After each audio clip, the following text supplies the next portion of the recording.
Friends, I am Shashi Shrivastava and you are watching Shashi sir की क्लास। आज हम आपको एक पोएम पढ़ाने वाले हैं जिसका नाम है जस्ट मी। हम इस पोएम को आपको हिंदी में डिस्क्राइब करेंगे, प्लस कुछ जो डिफिकल्ट वर्ड मीनिंग्स है वो भी आपको बताएंगे। तो चलिए स्टार्ट करते हैं आज की क्लास। यहाँ पर मैंने कुछ वर्ड मीनिंग्स लिखे हुए हैं, इसको आप नोट कर लेंगे बुक के ही ऊपर या फिर इसका स्क्रीनशॉट ले लेंगे। ठीक है, तो चलिए वर्ड मीनिंग हो गया, अब पोएम स्टार्ट करते हैं। जस्ट मी, यह पोएम जो है वो टॉम क्रॉस के द्वारा लिखा हुआ है। चलिए पोएम स्टार्ट करते हैं। From the time I was little I knew I was great. जब मैं छोटा था तब से मैं जानता हूं कि मैं ग्रेट हूं। ठीक है, इसमें ही बता रहा है कि जब वो छोटा था तभी से उसको पता है कि वो महान है, ग्रेट है। Cause the people would tell me you will make it, just wait. और लोग उससे हमेशा ये कहते थे कि तुम यह जरूर करोगे, बस थोड़ा सा इंतजार कर लो। But they never did tell me how great I would be. लेकिन उन लोगों ने कभी ये नहीं बताया कि वो कितना ग्रेट है, मतलब कि मैं कितना ग्रेट हूँ। लोगों ने कभी ये नहीं बताया। If I ever played someone who was greater than me, क्या मैं कभी ऐसे प्लेयर के साथ खेलूंगा जो कि मुझसे ज्यादा महान हो या ग्रेट हो।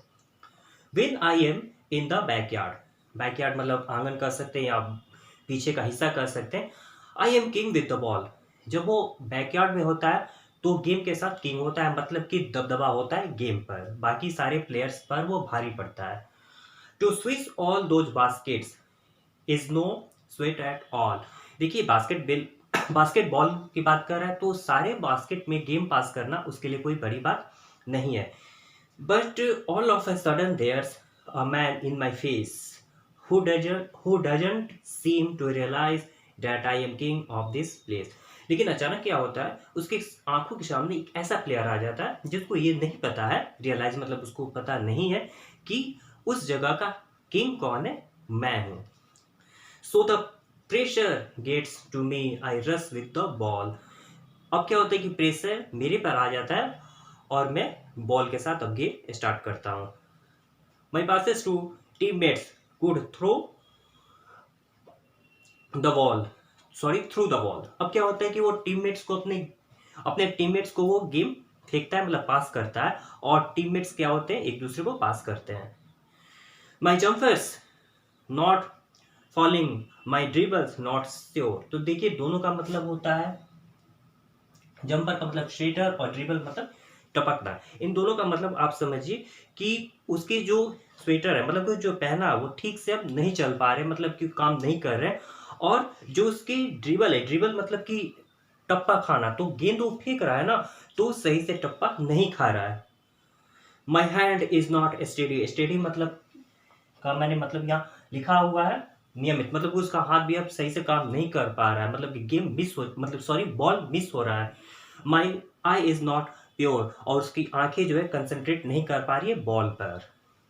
The fault is my teammates, ये फॉल्ट गलती किसकी है, टीममेट की है। टीममेट का मतलब देखिए जो साथी खेलते हैं ना टीम में, उसको टीममेट कहते हैं। दे डोंट अंडरस्टैंड, उन्हीं को समझ नहीं आ रहा है कि मैं कहाँ गेंद पास करना चाह रहा हूँ, ये अपनी गलती टीममेट पर लगा रहा। The fault is my coaches, coaches मतलब क्या होता है, जो सिखाते हैं, तो कहते हैं गलती कोच की है। व्हाट ए टेरिबल प्लान, जो कि ये काफ़ी टेरिबल मतलब कि काफ़ी दर्दनाक या भयानक प्लान जो उसने बनाया। The fault is the call by the blind referee, referee मतलब होता है जो मैच का निर्णय करता है। तो ये गलती किसकी, रेफरी है, जिसको बाकी लोगों की गलतियां नहीं दिख रही है, मतलब कि ओपोनेंट की टीमों की गलतियां नहीं दिख रही हैं। But the fault is not mine, लेकिन मेरी गलती नहीं है। I am the greatest you see, आप जानते हैं कि मैं ग्रेट हूं। Then finally it hit me when I started to see, अचानक बॉल उसको लगता है और उसको नजर आता है। Then finally sorry that the face in the mirror looked exactly like me. तो जब गेंद उसको लगता है और उसको नजर आता है तो उसको अपने ही जैसा एक प्लेयर नजर आता है, मतलब कि अपना ही फेस उसको नजर आता है, लाइक मी मतलब उसके जैसा। It wasn't my teammates who were dropping the ball, उसके टीममेट्स नहीं है, ये उसके टीममेट्स नहीं है जो बॉल को ड्रॉप कर रहे हैं, गिरा रहे हैं। And it wasn't my coach, मेरा कोच भी नहीं है, shooting bricks at the ball, जो कि गेम को देख रहा है उसकी भी गलती नहीं है। That face in the mirror that was always so great. और जो चेहरा उसको दिख रहा है मिरर में वो उससे ज़्यादा ग्रेट है, मतलब कि उससे अच्छा परफॉर्म कर रहा है। Had some room for improvement instead of just hate.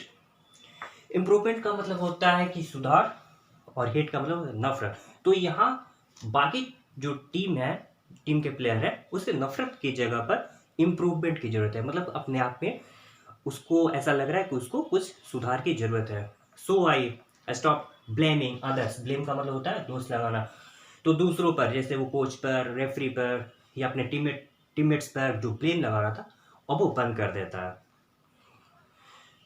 My play got much, sorry एक लाइन छूट गया, and I started to grow. I started grow का मतलब अब वो सीखना स्टार्ट कर देता है, मतलब कि गेम में अपने आप को और अच्छा बनाने लगता है। इसका रिजल्ट क्या मिलता है? My plan got my play got much better and I started to show. अब उसका जो गेम है, जो खेल है, अब उसमें सुधार होने लगती है और ये सबको नजर आता है। And all of my teammates didn't seam quite so bad. अब उसको ऐसा लगता है कि उसके जो टीममेट्स हैं वो इतने बुरे प्लेयर नहीं है जैसा वो समझ रहा था। I learn to depend on the good friends I had. अब वो सीख चुका है, अब मैं सीख चुका हूँ कि मुझे गेम में जीतने के लिए बाकी प्लेयर्स की भी ज़रूरत है, मतलब कि हमें जो भी गुड्स फ्रेंड है, जो टीममेट्स है, उसकी भी ज़रूरत है। मैं अकेले गेम को नहीं जीत सकता। Now I like myself better since I started to see. अब वो बेटर फील कर रहा है, मतलब वो उसका गेम इम्प्रूव हो चुका है और ये साफ क्लियर दिख रहा है। That I was logy being great, I am much better being me. तो लॉजी का मतलब देखिए, लॉजी का मतलब होता है बहुत खराब। तो पहले क्या था, जब वो अपने आप को ग्रेट समझता था तो अच्छा फीलिंग नहीं थी, वो काफ़ी बुरा था। लेकिन अब क्या है कि अब मच बेटर, मतलब कि वो अब वो अच्छा हो चुका है, अब उसका गेम भी इम्प्रूवमेंट हो गया, अब लोगों पर वो ब्लेम करना बंद कर दिया। अब आने वाले समय में वो अच्छा प्लेयर बन चुका है।